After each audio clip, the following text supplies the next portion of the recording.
Salut, bienvenue dans votre web-série d'architecture. Comme à chaque épisode, je vais vous faire visiter un bâtiment remarquable. Nous sommes aujourd'hui à Paris, en lisière du bois de Boulogne, et au loin on aperçoit déjà l'hippodrome de Longchamp conçu par l'architecte Dominique Perrault.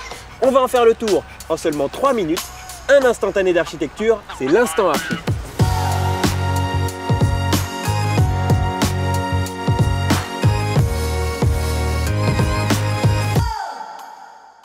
C'est par ici que les parieurs se pressent pour assister aux courses de galop de Paris-Longchamp, un rituel qui se reproduit chaque semaine dès l'apparition des beaux jours, et ça fait plus d'un siècle et demi que ça dure.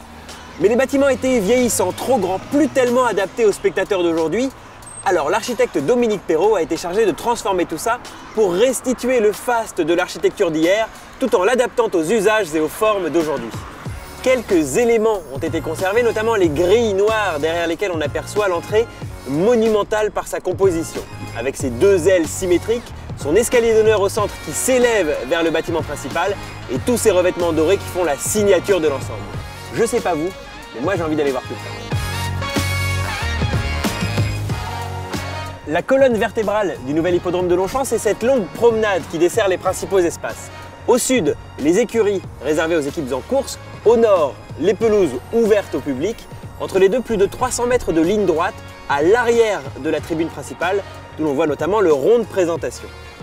On appelle cette artère les planches, en clin d'œil sans doute à celle de Deauville. À l'époque, l'hippodrome était indissociable de l'architecture balnéaire. Certains aimeront donc flâner le long de ces planches, d'autres les traverseront au moins pour se rapprocher de la piste que l'on aperçoit déjà. Pour l'heure, montons visiter les étages, il paraît que la vue vaut le détour.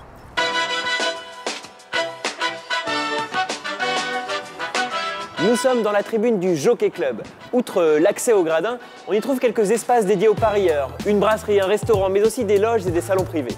Là encore, des revêtements dorés absolument partout, comme pour insister sur la somptuosité de l'ensemble. Mais pas seulement. C'est aussi une marque de fabrique du travail de l'architecte Dominique Perrault avec sa directrice artistique Gaëlle Loriot-Prévost. Des revêtements réfléchissants, brillants, du métal doré ou argenté, en panneaux lisses ou en mailles tressées.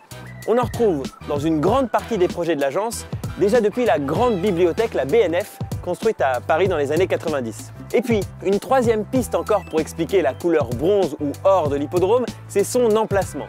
Je vous le disais, en lisière du bois de Boulogne. Ça participe à son intégration dans le paysage environnant. Allez, je vous propose qu'on aille voir maintenant ce que ça donne du côté des gradins.